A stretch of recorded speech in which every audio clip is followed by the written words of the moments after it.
इस कार्यक्रम के पुण्यार्चक हैं DP Jain, Rita Jain, Nikita Jain, Prachi Jain, Pride group of companies, real estate, developer and builders, Orbit Plaza, Prabha Devi, Mumbai 400025।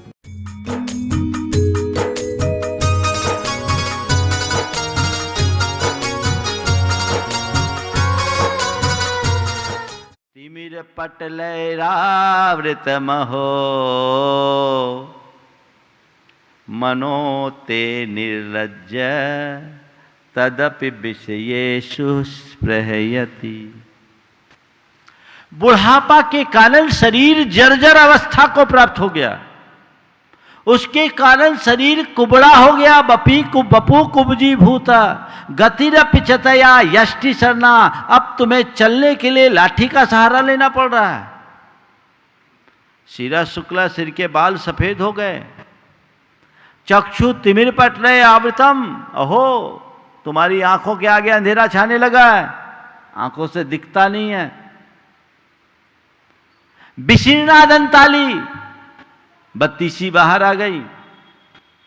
श्रवण विकलम श्रोत युगलम, दोनों कान सुनने से जवाब दे रहे हैं। यानी कब्र में पांव लटक गए हैं। कभी भी घंटी बज सकती है, फिर भी तुम्हारा मन कितना निर्लज्ज है कि ऐसी घड़ी में भी विषयों की वांछा से अपने आप को दूर नहीं कर पाता, दूर नहीं कर पाता। मन को बदलिए, मोड़िए, जीवन की धारा मोड़िए, अंदर से अपनी चेतना को जगाइए। ये मनुष्य जीवन हमें विषय भोगों में बर्बाद करने के लिए नहीं मिला। ये मनुष्य जीवन राग रंगरेलियों में लीन होने के लिए नहीं मिला। ये मनुष्य जीवन धन पैसा जोड़ने के लिए नहीं मिला। ये मनुष्य जीवन संतान और संतति में उलझ करके खोने के लिए नहीं मिला। ये मनुष्य जीवन अपनी आत्मा के उद्धार के लिए मिला है, और मुझे वह सर्वोच्च प्राथमिकता से करना है। अंदर ऐसा मनोभाव जगाइए, तब हम जीवन में कुछ सार्थक उपलब्धि घटित कर पाएंगे। लालसा कम करे, धन की प्रगाढ़ लालसा। पैसों के पीछे तो मरे जाते हैं।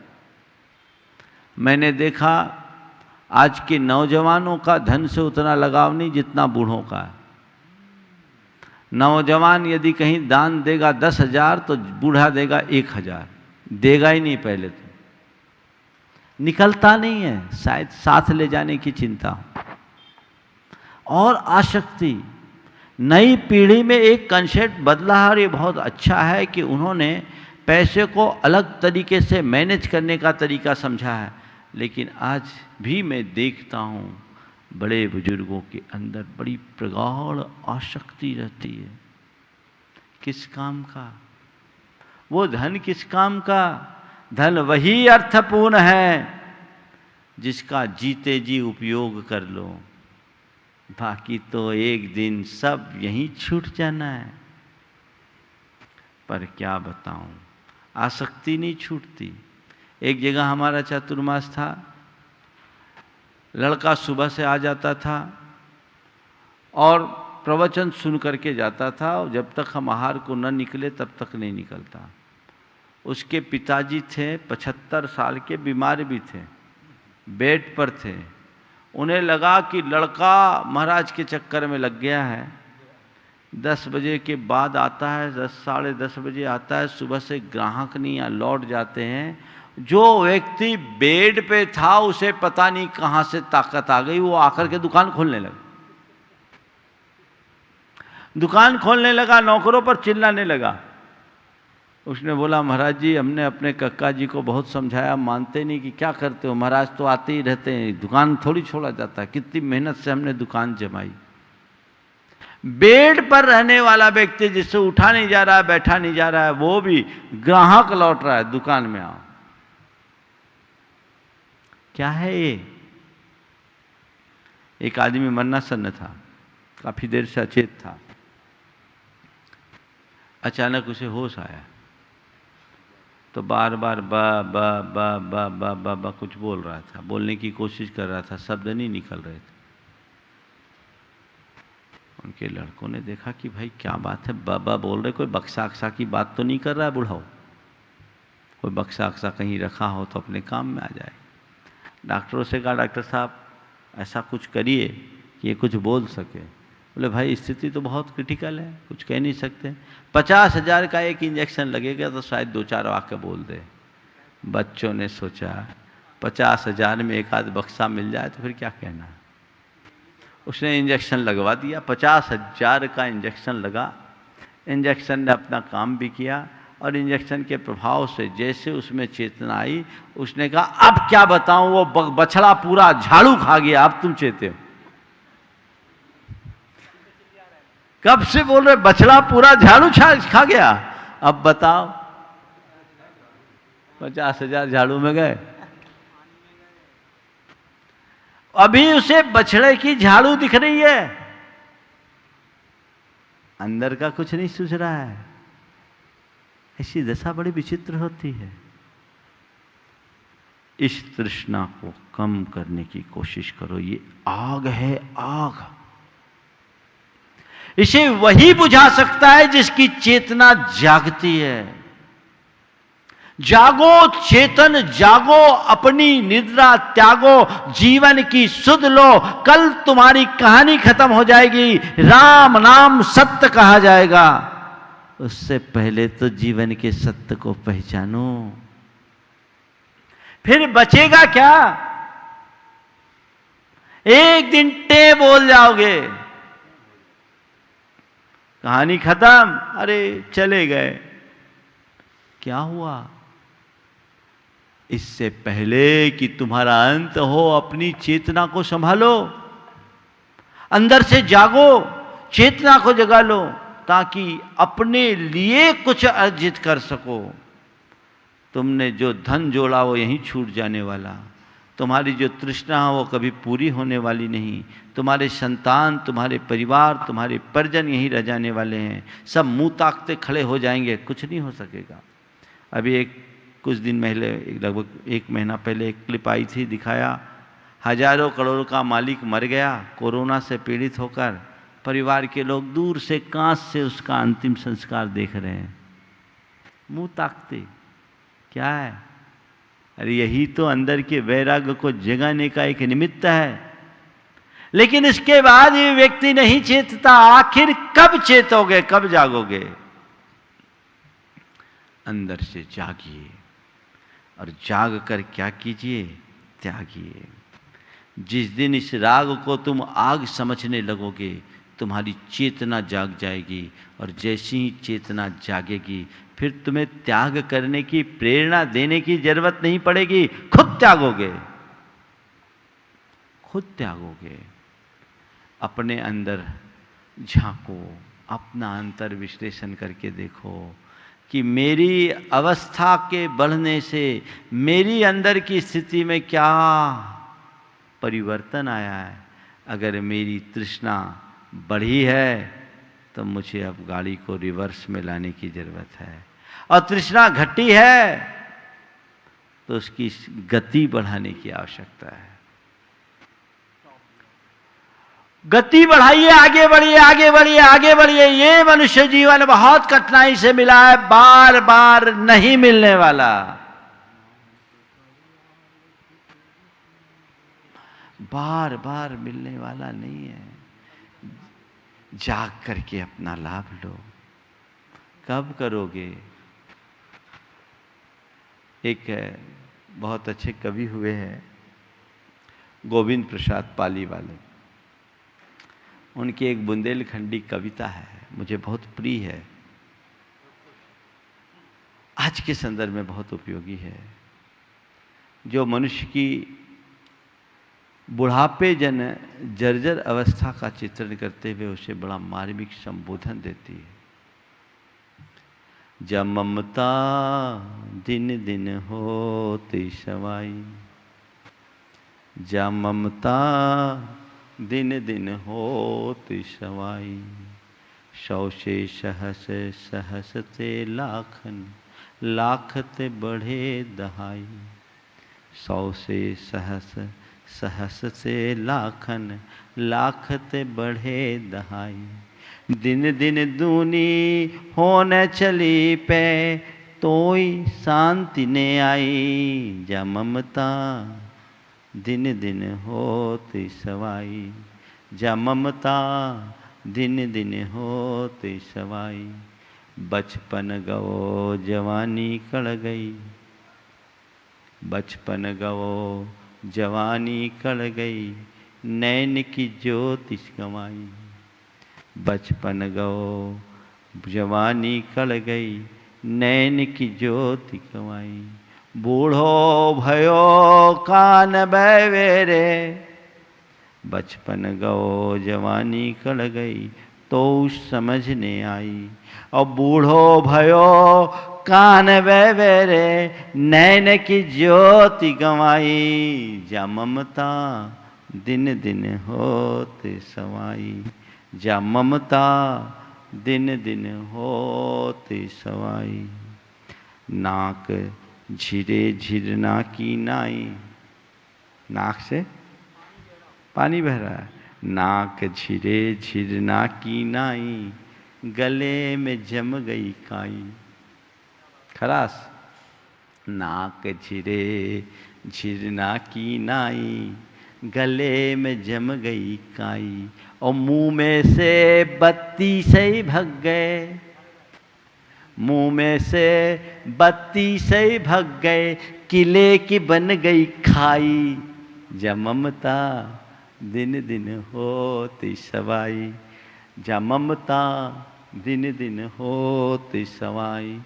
भाई बंधु कोनो पूछत नहीं है, भाई बंधु कोनो पूछत नहीं है, मन में गुर्राए लुगाई। भाई बंधु कोनो पूछत नहीं है, मन में गुर्राए लगाई। इनखे मारे जी उकता गो, इनखे मारे जी उकता गो, इन्हें मौत ने आई। जा ममता दिन दिन होते सवाई। क्या दुर्दशा है। या ममता दिन दिन होते सवाई। कंक्लूजन। झूठे जग की ममता में तो काल अनंत गंवाई। झूठे जग की ममता में तो काल अनंत गंवाई। अजहु चेत जाओ तुम गोविंद, अजहु चेत जाओ तुम गोविंद, सद्गुरु मिले सहाई। जा ममता दिन दिन होती सवाई। जा ममता दिन दिन होती सवाई। इसे सवाई मत बनने दो, दुर्दशा होगी। इसे घटाने की कोशिश करो, तब हम अपने जीवन में कुछ अच्छा कर पाएंगे। तो इस राग की आग को बुझाओ, अंदर से जागो और त्याग का रास्ता अंगीकार करो। गुरुदेव कह रहे हैं, उम्र ज्यों ज्यों बढ़े, चेतना उतनी प्रखर होनी चाहिए, मंद नहीं होनी चाहिए। अब ये मत सोचो कि मुझसे कुछ हो नहीं सकता। जितना बन सके करो। संकल्प में बहुत बड़ी शक्ति है। एक झटके से अपने आप को अलग करो। सिर में चांद अच्छा निकल आया, सूर्य न उगा, अपना सूर्य उगा लो। सौभाग्य का सूर्योदय होना चाहिए, ज्ञान का सूरज निकलना चाहिए, जिससे अपने जीवन का उद्धार कर सको। कब तुम्हारी मौत आ जाए कोई पता नहीं, कौन सी सांस आखिरी सांस बन जाए कोई पता नहीं। और एक बात ध्यान रखना, फल जब पकता है तो टपकता ही है। पका फल कब टपक जाए कोई पता है? हवा के वेग में तो कच्चा भी टपक जाता है। अब पकने के बाद भी यदि सजग ना हो तो तुमसे बड़ा अभागा इस संसार में और कोई नहीं होगा। लेकिन लोगों को अपनी दुर्दशा कराने में ही आनंद आता है। राग रंग में ही रंगे रहते हैं। एक सज्जन जिनके बेटा एक बेटा बोस्टन में है और एक बेटा कैलिफोर्निया में, दोनों बेटे बाहर। यहाँ काफ़ी संपत्ति है, धर्मपत्नी है ही नहीं, अकेले। धर्मपत्नी का स्वर्गवास हो। एक दिन मेरे पास आए, बोले महाराज जी आशीर्वाद दो, अकेला हूँ, बेटे बाहर रहते हैं, एक बोस्टन में रहता है, एक कैलिफोर्निया में रहता है। महाराज हमने बच्चों को पढ़ाया, बहुत अच्छा कर रहे हैं। मैंने कहा आप क्या करते हो? बोले कुछ नहीं महाराज, यहाँ हूँ, जो प्रॉपर्टीज है उसको संभालता हूँ। आपके पास कौन रहता है? बोला महाराज ये नौकर है हमारा, ये बड़ा अच्छा सेवक, ये हमारा सेवक है, बड़ा ख्याल रखता है। बोला अच्छा, आपके बच्चे आते रहते? महाराज बहुत व्यस्त है, वो आते नहीं हैं। पहले मैं चला जाता था, पर पिछले 4-5 सालों से मुझे फ़्लाइट में तकलीफ़ होती तो मैं नहीं जा पाता। अभी 3 साल से दोनों बच्चों में कोई नहीं आया। महाराज हफ्ते में एक आध बार बात हो जाती है, मैं फ़ोन लगा लेता हूँ, वो अगर फ्री होते तो अटेंड कर लेते हैं। अच्छा और क्या है, ये जो संपत्ति वो क्या है? बोले महाराज ज़्यादातर मेरी है और कुछ बच्चों ने भी बनाई है, मैं उसकी देख रेख करता हूँ। हमने कहा ये बताओ आप अपने मरने के बाद इस संपत्ति का क्या करोगे, किसको दोगे? मरने के बाद ये संपत्ति किसको दोगे? बोले महाराज ये तो बच्चों की है, बच्चों को देना होगा। हम बोले भाई बच्चे दूर बैठे हैं जो तुम्हारे कोई काम में नहीं आ रहे हैं, और ये सेवक तुम्हारे पास है जो 24 घंटे तुम्हारी सेवा कर रहा है, तुम्हें तो इसे ही देना चाहिए। बोले महाराज फिर भी बेटे तो बेटे ही होते हैं। मैंने कहा ठीक है, ये भी बात मान ली, पर ये बताओ इस संपत्ति का एक दाना भी नहीं ले जा सकते हो तो चौकीदार बन करके क्यों रखे हो? अपने आत्मा के चौकीदार तो बनो। अब अपनी चेतना को जगाओ, अकेले क्यों रह रहे हो? उनकी 82 साल की उम्र थी, शरीर इकहरा था पर फिट था। 82 साल की उम्र है, बेटा दूर है, आने की कोई संभावना नहीं, तुम्हारे जाने की स्थिति नहीं, अपराध संपत्ति है, इसका उपयोग भी नहीं कर पा रहे हो, उपभोग भी नहीं कर पा रहे हो। अरे कोई त्याग के रास्ते पे तो लगो। अब महाराज मैं अगर देखूंगा नहीं तो दूसरे लोग कब्जा कर लेंगे, बेटे बाहर रहते कौन देख रेख करेगा? हमने कहा मरने के बाद कौन देखोगे? मरने के बाद कौन देखेगा? और तुम जिन बेटों के पीछे मर रहे हो वो तुम्हारे मरने के बाद तुम्हारी अंत्येष्टि में भी आ जाए तो बहुत बड़ी बात मानना। कोई भरोसा है? और ऐसे तो बहुत खबरें हमने पहले सुनी कि ऑनलाइन अंत्येष्टि हुई, और कोरोना में तो कितनों की हो गई। किसके व्यामोह में उलझे हो? अपनी चेतना को जगाओ। नाड़ हिलती लार गिरती किंतु तृष्णा युवती। तृष्णा को बूढ़ी बनाओ। अगर तुम्हारी मन की चेतना जाग जाए तो तुम्हारे लिए त्याग करने के लिए कुछ कहने की आवश्यकता नहीं होगी। और नहीं जगी तो समझना अभी तुम्हारा संसार बड़ा दीर्घ है, लंबा है। अभी दीर्घ काल तक तुम्हें इस संसार में गोते खाना पड़ेगा। कब तक? आखिरी में यही होगी, रोते रोते ही निकल गई सारी जिंदगी, भोजा धोते ही निकल गई सारी जिंदगी। अब तुम्हारी जिंदगी बोझा धोते हुए निकली या न निकली, पर तुम अपने बाल बच्चों के बोझ तो बनी जाओगे, और तुम्हारा जीवन तुम्हारे लिए बोझ बन जाएगा। जिस व्यक्ति की हृदय में भोगा शक्ति प्रबल होती है वो अंततः ऐसे ही हाल कर लेते। आपस में कोई रस नहीं रहता, मजा नहीं रहता। अपनी चेतना को जगाने की जरूरत है, उस दिशा में आगे बढ़ने की जरूरत है। मोह और मूर्छा से बचाओ, अपने आप को मत्त से बचाओ, और जीवन को सही रास्ते पर ले जाने की कोशिश करो। गुरुदेव का ये संबोधन हर व्यक्ति के लिए, मत सोचना कि आज का उपदेश बुढ़ों के लिए है। अरे कल तुम्हें भी बूढ़ा होना है, और बूढ़े तो सब पके पान हो गए, अब उन्हें उस अवस्था में मोड़ पाना बहुत कठिन है। लेकिन जो जवानी में अपना सही ध्येय बनाता है वही अपने बुढ़ापे को वरदान बना पाता है। अगर तुमने सही राह पकड़ ली तो तुम्हारा बुढ़ापा तुम्हारे लिए वरदान बनेगा, और आज से सही राह नहीं पकड़ी तो तुम्हारा बुढ़ापा ही तुम्हारे जीवन का बोझ बन जाएगा। ऐसा बोझ जिसमें तुम कभी अपने आप को संभाल नहीं पाओगे।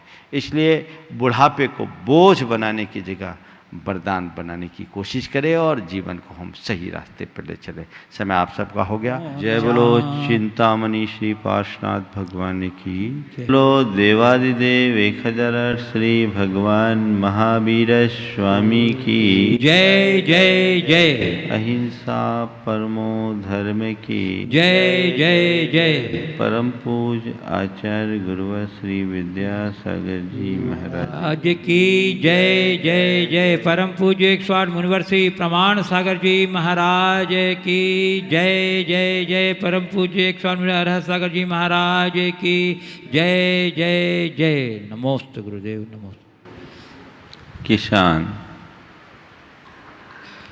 धरती में बीज बोता है और निश्चिंत हो जाता है, क्योंकि उसे विश्वास है, भरोसा है कि ये बीज फलेगा, अच्छी फसल आएगी। इसी विश्वास और भरोसे के साथ वो बीज बोता है और कालांतर में वो बीज फलता भी है। उसके पास का बीज जितना उन्नत होता है और खेत की उर्वरता जितनी अधिक होती है, फसल के प्रति उसका विश्वास भी उतना ही गहरा होता है। प्रकृति की संपूर्ण व्यवस्था विश्वास के साथ चलती है। जिन पर हमारा विश्वास या भरोसा होता है, उसके सहारे हम कठिन काम को भी आसानी से कर लेते हैं। लेकिन जिनके प्रति मन में संशय या संदेह होता है, उस तरफ हमारा कभी रुझान नहीं होता। उस व्यक्ति या उस कार्य के प्रति हमारे मन में कोई उत्साह नहीं रहता, मन संशयित बना रहता है। संत कहते हैं व्यवहारिक जीवन को आगे बढ़ाने के लिए हमें विश्वास से भरना पड़ता है। चाहे व्यवहारिक क्षेत्र की बात हो या पारमार्थिक क्षेत्र की बात हो। परमार्थ का तो मार्ग ही विश्वास का है। जैन धर्म में कहते हैं कि तुम्हारे मोक्ष मार्ग की शुरुआत तुम्हारे विश्वास से होती है। जब तक तुम्हारे हृदय में सच्चा विश्वास प्रकट न हो, तब तक तुम्हारे कल्याण की कोई आस नहीं है। लोक व्यवहार भी हमारे विश्वास से ही सफलीभूत होता है। आज बात मैं उसी विश्वास की कर रहा हूं। हर व्यक्ति के हृदय में विश्वास तो है। बिना विश्वास के किसी का जीवन नहीं चलता। हाँ, कुछ व्यक्ति हैं जो चाहे जिस पर विश्वास करते हैं, और कुछ व्यक्ति हैं जो बहुत कम पर विश्वास करते हैं। हाँ, कुछ लोग ऐसे मिल जाएंगे जिनके मन में अविश्वास भरा होता है। 4 बातों से मैं अपनी बात की शुरुआत कर रहा हूं। विश्वास, अविश्वास, अंधविश्वास, अटल विश्वास। विश्वास, अविश्वास, अंधविश्वास और अटल विश्वास। विश्वास हमारे जीवन का एक बहुत बड़ा गुण है और विश्वास में अपार शक्ति है। अगर हमारे मन में विश्वास जम जाए तो हम असंभव को भी संभव बना सकते हैं। और विश्वास के अभाव में साधारण सा काम भी हमारे लिए सध नहीं पाता। नीति कहती विश्वासम फलदायकम, विश्वास ही फलीभूत होता है। बिना विश्वास के कुछ नहीं हो सकता। हमारा भोजन भी हमारे विश्वास के बिना नहीं पच सकता। मनुष्य को विश्वास तो करके जीना ही चाहिए, विश्वास रखना चाहिए, विश्वास की शक्ति को पहचानना चाहिए। जिस मनुष्य के अंदर विश्वास जम जाता है वो अरुख निर्बाध आगे बढ़ता है, और जिसके अंदर विश्वास नहीं होता उसका हर कदम संदिग्ध रहता है। अपने मन को पलटिए, पहले सवाल कीजिए कि मेरे मन में विश्वास की क्या स्थिति है। मैं दोनों विश्वासों को साथ लेकर के चलूँगा, पारमार्थिक क्षेत्र के भी और अपने व्यवहारिक जीवन के संदर्भ में भी। पहले देखो कि तुम्हारे मन में पारमार्थिक क्षेत्र में कैसा विश्वास है, विश्वास है या नहीं है। पारमार्थिक क्षेत्र के विश्वास का जब हम सवाल करते हैं तो हमें देखना है मेरा धर्म में क्या विश्वास, भरोसा है या नहीं, आत्मा पर विश्वास है या नहीं, परमात्मा पर विश्वास है या नहीं, कर्म पर विश्वास है या नहीं, पुनर्जन्म पर विश्वास है या नहीं, ये मुझे देखना है। अगर इन सब पर विश्वास मेरे मन में है तो ये मेरे जीवन की एक सकारात्मक शुरुआत है। इससे मैं अपने आत्मोन्नति के मार्ग को प्रशस्त कर सकता हूँ, क्योंकि जिन व्यक्ति के हृदय में आत्मा, परमात्मा, पुनर्जन्म और कर्म पर, पुण्य पाप पर विश्वास नहीं, वो कभी अपनी चेतना का उत्थान नहीं कर सकता, आत्मा का कल्याण नहीं कर सकता। वो विश्वास हमारे भीतर होना चाहिए। है या नहीं इसकी पड़ताल हमें करनी है। यदि है तो फिर कुछ सोचना नहीं है, और नहीं है तो इसकी दशा बड़ी सोचनीय है। अपने अंदर देखिए, मेरा विश्वास है या नहीं, आत्मा पर विश्वास है, कर्म पर विश्वास है। अगर तुम्हारे मन में आत्मा पर विश्वास है, कर्म पर विश्वास है, तुम्हारे अंदर इस बात का पूर्ण बोध और भान है कि शरीर अलग है, आत्मा अलग है, देह नश्वर है, आत्मा विनाशी है, तो तुम्हारे भीतर वह सारी आत्मशक्तियाँ अपने आप उद्घाटित होगी जो तुम्हारे जीवन में आने वाले उतार चढ़ाव तुम्हें स्थिरता दे सके, समता दे सके, संबल दे सके। फिर कुछ हो तो तुम अपने आत्मा के विश्वास के बल पर उससे पार उठोगे कि ये तो सब पर है। अभी इसकी विस्तृत चर्चा मैं बाद में करूँगा। दूसरी ओर हम व्यवहारिक जीवन में विश्वास की बात करें। तुम्हारा औरों पर विश्वास है कितना, और अपनों पर विश्वास है कितना। बहुत सारे लोग हैं जिनका औरों पर तो भरोसा होता पर खुद पर भरोसा नहीं होता, और बहुत से लोग हैं जो खुद पर भरोसा करते औरों पर भरोसा नहीं करते। ये दोनों चीजें ठीक नहीं हैं। व्यवहारिक जीवन में औरों पर भी भरोसा रखना है और खुद पर भी भरोसा रखना है। खुद पर भरोसा रखे बिना हम आगे बढ़ नहीं पाएंगे, और औरों पर भरोसा रखे बिना हम अपना कोई व्यवहार निभा नहीं पाएंगे। हमें एक दूसरे पर भरोसा रख करके ही चलना पड़ता है, क्योंकि हमारा जीवन एक दूसरे के ऊपर डिपेंड है। आप अपने जीवन में देखिए, कई जगह कई तरह का भरोसा रखना पड़ता है। एक व्यक्ति ने कहा, महाराज हमारा तो किसी पर विश्वास नहीं होता। मैंने उससे पूछा, हजामत बनवाने नाई के पास जाते? बोले जाते हो। बोले वो जब गर्दन झुकाने बोलता है, बोले झुकाते हैं। बोले उसके हाथ में क्या होता? बोले उस्तूरा। तो तुम जिसके हाथ में उस्तूरा है उसके सामने अपनी गर्दन क्यों झुका देते हो? उसने कहा, मेरा किसी पर विश्वास नहीं। मैंने कहा, तुम नाई के पास जाते हो, हजामत बनवाते हो, बनाते हो। बोले अच्छा, तो हजामत बनाने के लिए गर्दन झुकाते? बोले झुकाते हो। बोले कब झुकाते हो? नाई बोलता है तब। बोले नाई के हाथ में क्या होता? बोले उस्तूरा। तो जिस नाई के हाथ में उस्तूरा है, तुम उसके आगे अपनी गर्दन क्यों झुका रहे हो? महाराज विश्वास है, वो कुछ गड़बड़ नहीं करेगा। हमने कहा अभी कह रहे थे मेरा किसी पर विश्वास नहीं, और अब कह रहे हो विश्वास है। ये मामला क्या है? जीवन व्यवहार में हमें अनेक पर विश्वास करना पड़ता है। आप घर से चलकर आए, गाड़ी ड्राइवर ड्राइव कर रहा है, आप ड्राइवर पर विश्वास रख करके चले तब यहाँ आए ना। अगर विश्वास न हो तो अरे भैया कहीं एक्सीडेंट ना कर दे, कहीं एक्सीडेंट ना कर दे, कहीं एक्सीडेंट ना कर दे, तो गड़बड़ होगा। जीवन व्यवहार विश्वास से चलता है, और ये विश्वास जब जग जाता है तो हमारे अंदर की अनेक प्रकार की रचनात्मक शक्तियाँ प्रकट होती है। विश्वास की शक्ति को पहचानने की आवश्यकता है।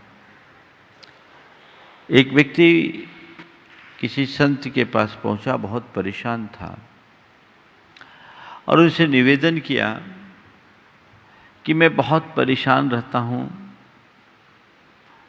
और मुझे अपने आप पर भरोसा नहीं रहता। नतीजा ये है कि मैं अभी तक सफल नहीं हो पाया, जैसा मैं चाहता हूं कुछ कर ही नहीं पाता। आप कोई ऐसा रास्ता बताओ जिससे मैं अपने जीवन के शिखर पर चढ़ सकूं। संत ने उससे कहा कोई बात नहीं, मैं तुम्हें एक ताबीज़ देता हूं। इस ताबीज़ में एक मंत्र है। इस मंत्र का ये प्रभाव होगा कि तुम जो चाहोगे सो होगा। इसमें अद्भुत शक्ति है, जादुई शक्ति है, करिश्माई मंत्र है। ताबीज ले लिया, लेकिन उसने कहा कि इस ताबीज की सिद्धि तुम्हें एक रात शमशान में रह करके करनी पड़ेगी। एक रात जब तुम शमशान में रहोगे तब ये ताबीज चार्ज हो जाएगा, इसकी सिद्धि हो जाएगी, और फिर तुम इसका जो परिणाम देखोगे वो आश्चर्यजनक होगा। उसने कहा मेरे जैसा डरपोक आदमी पूरी रात शमशान में कैसे निकालेगा, ये मुझसे नहीं होगा। अरे भैया तुमसे मैं कह रहा हूं इस ताबीज पर भरोसा करो, विश्वास करो, कुछ नहीं होगा, तुम जाओ, निश्चित सफल होगे। उसका संत पर विश्वास था तो वचनों पर भी विश्वास हो गया। वो शमशान में गया, पास में ताबीज, कोई डर भय नहीं लगा। अब उसके मन में ये विश्वास जम गया कि मेरे पास चमत्कारिक ताबीज है, मेरे पास चमत्कारिक ताबीज है, और मैं इस ताबीज के बल पर जो चाहूं सो कर सकता हूं। नतीजा ये निकला कि उसके अंदर बड़ी सकारात्मकता विकसित हो गई, उसका विश्वास एकदम प्रबल हो गया, और वह प्रगति के शिखर पर पहुंच गया, एक सफलतम व्यक्ति के रूप में स्थापित हो गया। उसे जो चाहिए था वो सब उसने पा लिया। एक लंबे अंतराल के बाद उसी संत का फिर से उसके यहाँ आगमन हुआ, और जैसे ही संत के आगमन की बात सुनी वो चरणों में जाकर बिछ गया। बोले आपकी कृपा से तो मेरा जीवन निहाल हो गया, आपने क्या ताबीज दिया, चमत्कार हो गया, मैंने जो चाहा सब मिला, गजब। संत ने कहा वो ताबीज निकालो। ताबीज निकाला। बोले इस ताबीज को खोलो। खोल के देखा तो केवल ताबीज था, उसमें कोई मंत्र मंत्र था ही नहीं। पोली ताबीज, कोई मंत्र मंत्र नहीं। वो एकदम स्तब्ध रह गया, ये क्या देख रहा हूं। बोले गुरुदेव इसमें मंत्र कहाँ गया। बोले मंत्र मैंने उसमें दिया होता तब तो ये चमत्कार कैसे हो गया। तो संत ने कहा ये चमत्कार किसी मंत्र का नहीं, ये चमत्कार तुम्हारे विश्वास का है। अपनी क्षमताओं पर विश्वास करो। बंधुओं, विश्वास की शक्ति अचिंत्य है। आपने देखा तो मैं आपसे कहता हूँ विश्वास की शक्ति को जानिए और अपनी शक्ति का विश्वास कीजिए। विश्वास की शक्ति अचिंत्य है, पर उसके साथ साथ अपनी शक्ति का विश्वास होना चाहिए, अपने आप पर भरोसा होना चाहिए, सेल्फ कॉन्फिडेंस होना चाहिए, आत्मविश्वास होना चाहिए, अपनी क्षमताओं का एहसास होना चाहिए कि ये मैं कर सकता हूँ। यदि व्यक्ति के अंदर ऐसा विश्वास जग जाए तो वो जीवन में कभी विफल ना हो। तो ऐसा विश्वास अपने अंदर जगे तो शक्तियां अपने आप उद्घाटित होती है। निमित्त मिल सकता है, गुरुजन प्रेरणा देते हैं। उनने क्या दिया? केवल एक ताबीज के नाम का निमित्त दिया, लेकिन क्षमता तो अपने अंदर थी।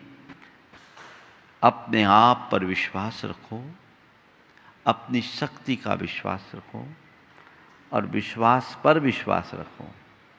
जीवन आगे बढ़ेगा तो पहली बात विश्वास की है, दूसरी बात अविश्वास की है, फिर आज के हाइकू की बात। ये भूमिका मैं इसलिए बना रहा हूँ क्योंकि ये हमारे जीवन का एक बड़ा व्यवहारिक पहलू है। अविश्वास, कुछ लोगों का मन बड़ा विचित्र होता, उसको किसी पर भरोसा नहीं, हकीकत में खुद पर भी भरोसा नहीं। वो हर किसी को शंका की दृष्टि से देखता है। अगर किसी के प्रति तुम ज्यादा शक और शंका करोगे तो सब कुछ हाथ से खोओगे। व्यवहारिक क्षेत्र में चाहे जिस पर शक मत करो, कहीं न कहीं तुम्हें विश्वास करना पड़ेगा। और परमार्थिक क्षेत्र में जिसका विश्वास है वो तो अपनी आत्मा की प्रगति कर ही नहीं सकता, वहां तो विश्वास जरूरी है। व्यवहारिक प्रगति में भी आपको विश्वास जरूरी है। चाहे दुकानदारी चलाना हो, व्यापार करना हो या अन्य कुछ, थोड़ा बहुत विश्वास तो लेकर के चलना ही पड़ता है, घर परिवार से लेकर बाजार तक। और जो विश्वास नहीं करते वो चीजों को कैसे गंवाते। एक सेठ था, वो बड़ा शंकालु था, किसी पर जल्दी से उसे भरोसा नहीं होता था। नतीजा ये निकला कि उसके यहां कोई टिकता नहीं था। संयोगतः एक ईमानदार नौकर उसके घर आया।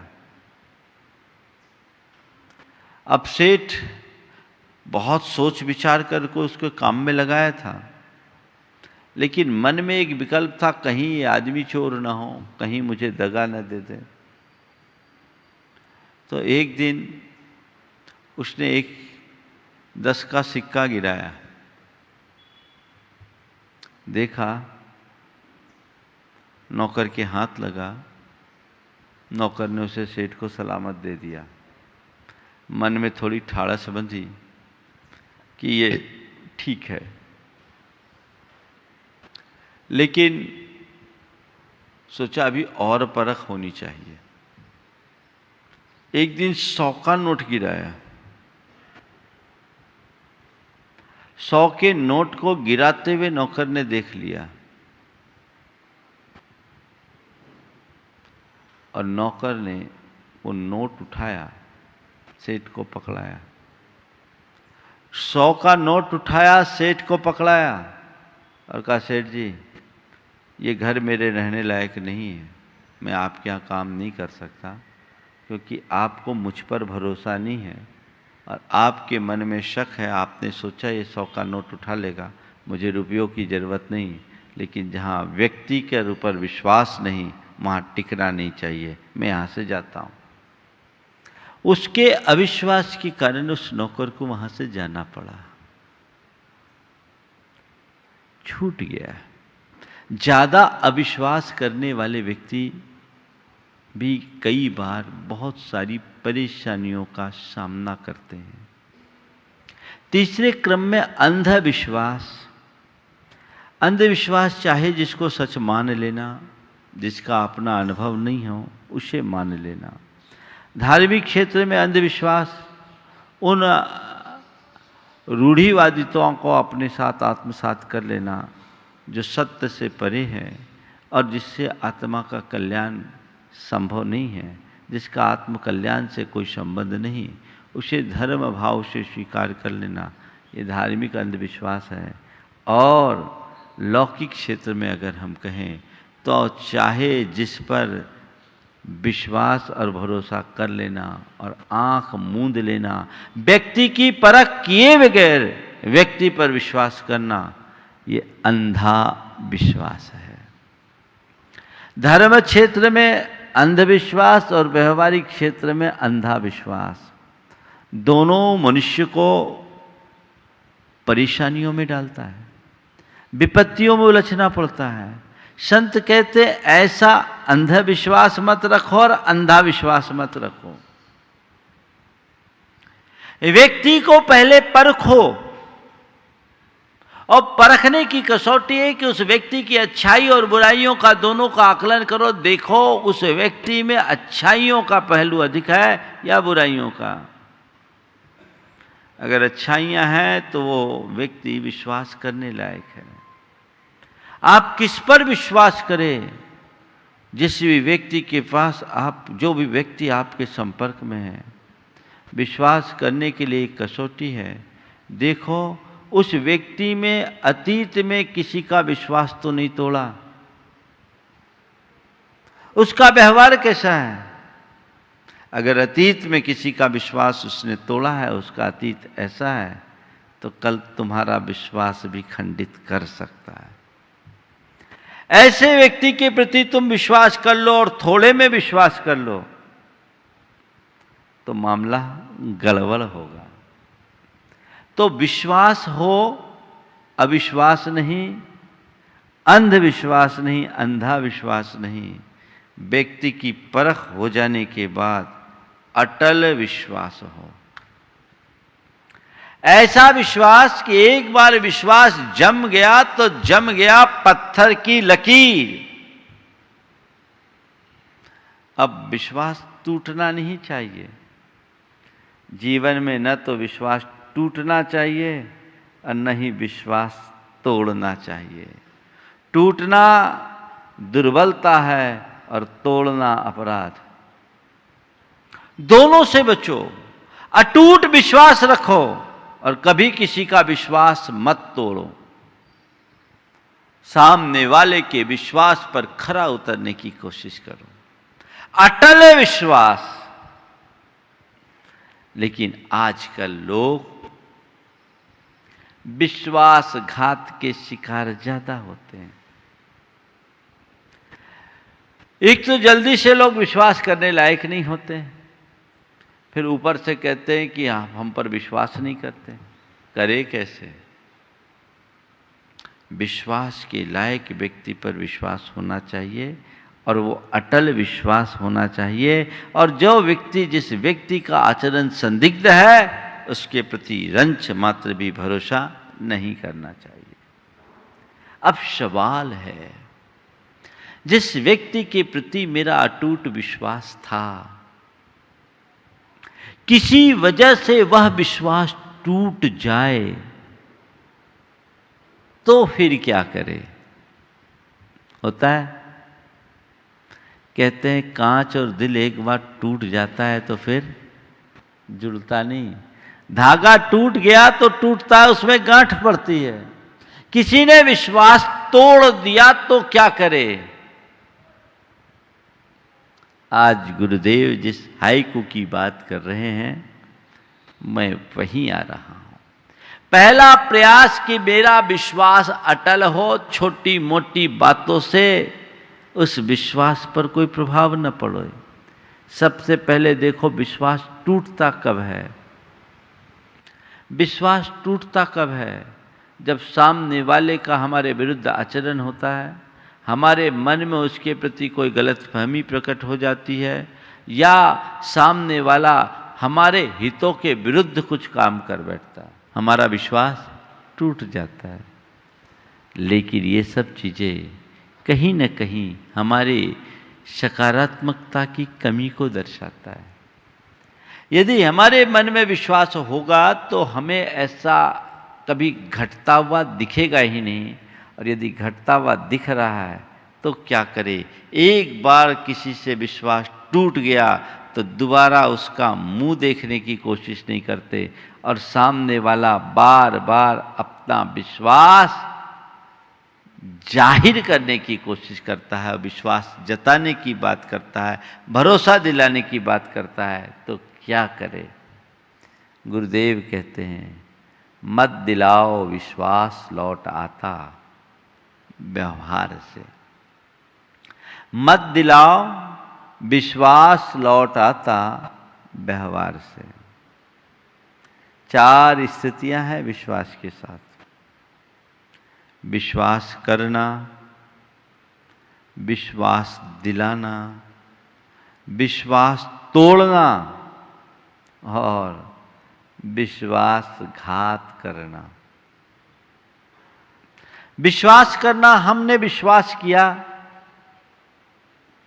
और यदि किसी के मन में विश्वास नहीं है तो उसको हम विश्वास दिलाने की कोशिश करते हैं।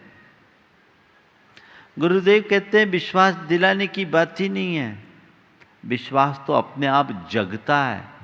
कैसे? हमारे व्यवहार से। अगर हमारा व्यवहार होगा तो हमें देख करके सामने वाला अपने आप विश्वास करने लगेगा, और व्यवहार ठीक नहीं होगा तो विश्वास कैसे करेगा? नौकर ने मालिक से कहा कि माल हुजूर 20 बरस हो गए आपके पास काम करते करते, आपको आज तक मुझ पर विश्वास नहीं हुआ। 20 बरस से आपके पास काम कर रहा हूं, आज तक आपको मुझ पर विश्वास क्यों नहीं हुआ? मालिक ने कहा अरे तुझ पर विश्वास नहीं होता तो तिजोरी की चाबियां तुझे कैसे सौंपता? अरे यदि तुझ पर मुझे विश्वास नहीं होता तो तिजोरी की चाबियां तुझे कैसे सौंपता? नौकर ने कहा मालिक उसमें तो एक भी नहीं लगती। वो पहले ही लगा के चेक कर चुका। तो ऐसे व्यक्ति पर विश्वास कौन करेगा? जिसका आचरण ही संदिग्ध है उस पर विश्वास करेगा किससे? वो आप कितना भी विश्वास दिलाने की कोशिश करो, वो विश्वास लौटा पाएगा? तुम्हारी करनी उल्टी होगी तो कोई तुम पर भरोसा नहीं करेगा, और करनी सही होगी तो एक बार की खोया हुआ विश्वास भी वापस लौट सकता है। हमें एक बात देखना चाहिए, व्यक्ति को पहचान करके ही उस पर भरोसा करना चाहिए। और यदि किसी पर मेरा अटूट भरोसा है और किसी वजह से उसने ऐसा कुछ कृत्य किया है जिससे हमारा विश्वास टूटता है, तो ऐसे मौके पर हमें बहुत समझदारी और गंभीरता से काम करना चाहिए। ऐसे व्यक्ति के प्रति एकदम उपेक्षा भाव भी नहीं करना चाहिए और एकदम से उसे गले भी नहीं लगाना चाहिए। ऐसे व्यक्ति को हमें वाच करना चाहिए, उसकी प्रवृत्तियों को देखना चाहिए और ये देखना चाहिए कि ये जो कुछ भी हुआ है इसके पीछे का बैकग्राउंड क्या है। कोई गलतफहमी है, कोई मजबूरी है, कोई व्यवस्था है, किसी परिस्थिति बस ऐसा हुआ है, या उसने बुरी नीयत से ऐसा किया है। अगर कोई परिस्थिति से विवश होकर के ऐसा किया है तो वो आदमी फिर भी भरोसे करने योग्य है, क्योंकि उसका कृत्य भले खराब हो भाव अच्छे हैं। लेकिन कोई व्यक्ति गलत नियत से काम किया है, स्वार्थ से प्रेरित होकर के किया है, तो भरोसे के काबिल कभी नहीं है।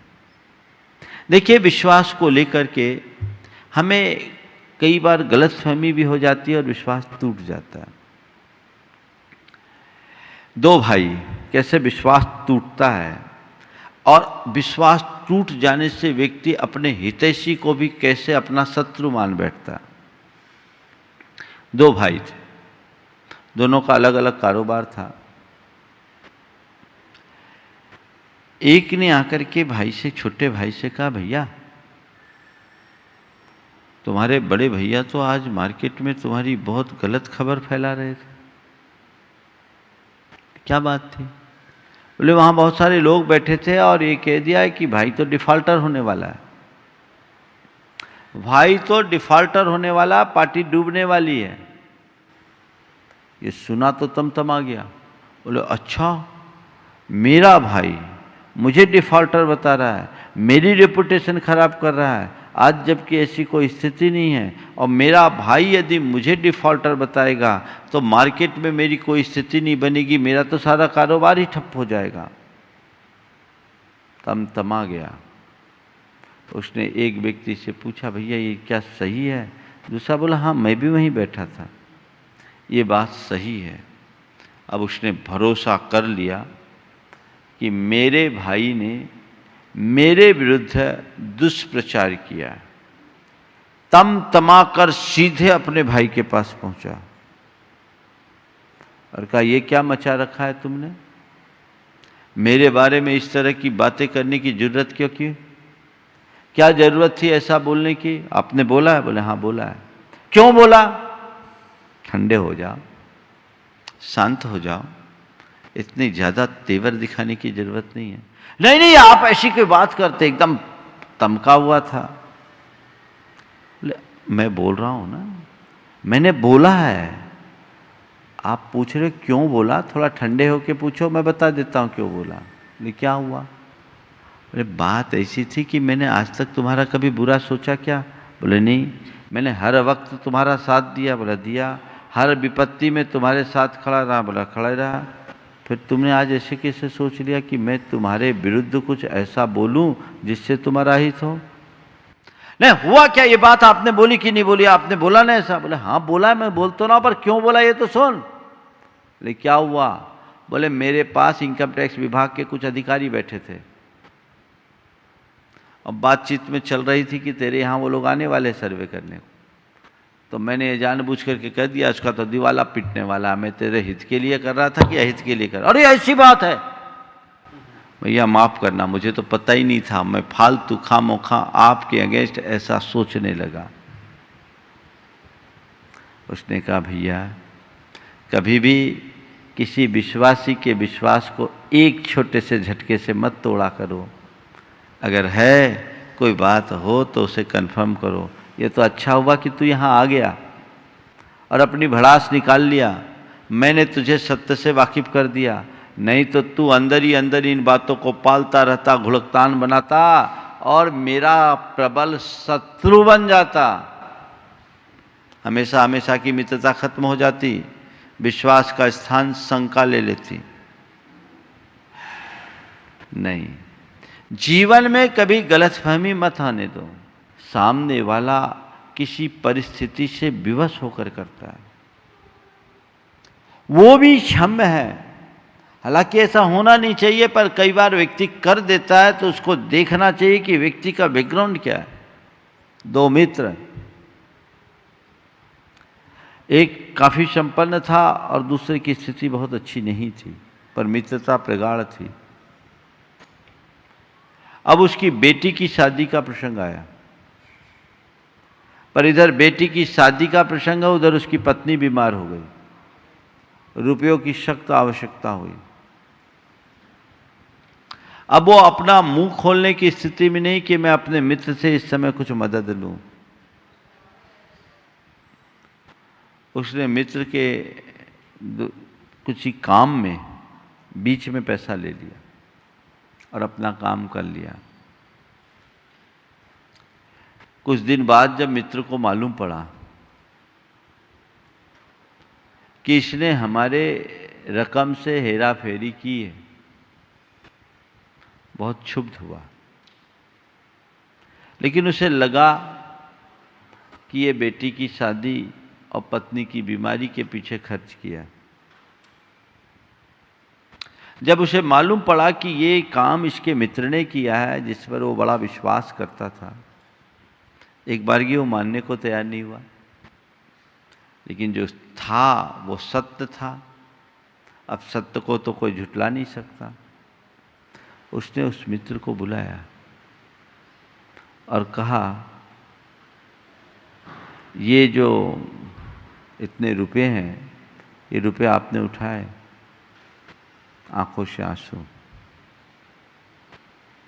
उठाए। मुझे उसकी घोर ग्लानि है, अपराध बोध है और क्षमा भी चाहता हूँ और आपसे मुंह दिखाने का हिम्मत भी नहीं जुटा पा रहा हूँ। क्यों किया? मुझे नहीं करना था। मेरी मजबूरी थी। उस समय मेरी बुद्धि खराब हो गई। मैं चाहता तो आपसे बोल करके भी ये कार्य कर सकता था, लेकिन पता नहीं ऐसी स्थिति में मेरी बुद्धि क्यों बिगड़ गई। मैंने ये गलत कर लिया और इसका मुझे घोर अपराध बोध है। मैं इसका प्रायश्चित करना चाहता हूँ और भविष्य में कभी इसकी पुनरावृत्ति नहीं करूँगा। सामने वाला समझ गया, इसका दिल साफ है, एक बार गलती किया है, लेकिन कोई ज़रूरी नहीं कि ये बार बार गलती करेगा, ये सुधर सकता है। उसने कहा ठीक, ये हुआ सो हुआ, तुम्हें ये बात कहनी थी। आज तुम मेरे बचपन के मित्र हो और तुम हमारे कारोबार को आगे बढ़ाने में तुम्हारी बड़ी भूमिका भी रही है। तुम्हें ऐसा नहीं करना था, लेकिन आइंदा आप ध्यान रखना। और उसने उसको ऑब्जर्व करते हुए रखा और उसके भीतर जो आत्मग्लानि थी उससे वो अंदर ही अंदर उत्प्रेरित हुआ और भविष्य में अपना जीवन सुधार लिया। खोया हुआ विश्वास वापस लौट गया। अगर किसी का विश्वास तुमने तोड़ा है तब उसे विश्वास जताने की जगह अपने व्यवहार से विश्वास जगाने का प्रयास करो। मत दिलाओ, विश्वास लौट आता व्यवहार से। अपने खोए हुए विश्वास को लौटाने के लिए 4 बातें जीवन में होनी चाहिए। अपने खोए हुए विश्वास को लौटाने के लिए 4 बातें अपने जीवन में होनी चाहिए। सबसे पहला, अपराध बोध और आत्मग्लानि। जो मैंने किया है इसका अपराध बोध होना चाहिए कि नहीं, मैंने गलत किया है। और सामने वाले के समक्ष जाकर अपनी गलती को प्रकट करो, स्वीकार करो और उस समय कोई क्लेरिफिकेशन मत दो, अपनी ओर से सफाई मत दो कि मैं इस वजह से ऐसा कर लिया, इस वजह से वैसा कर लिया।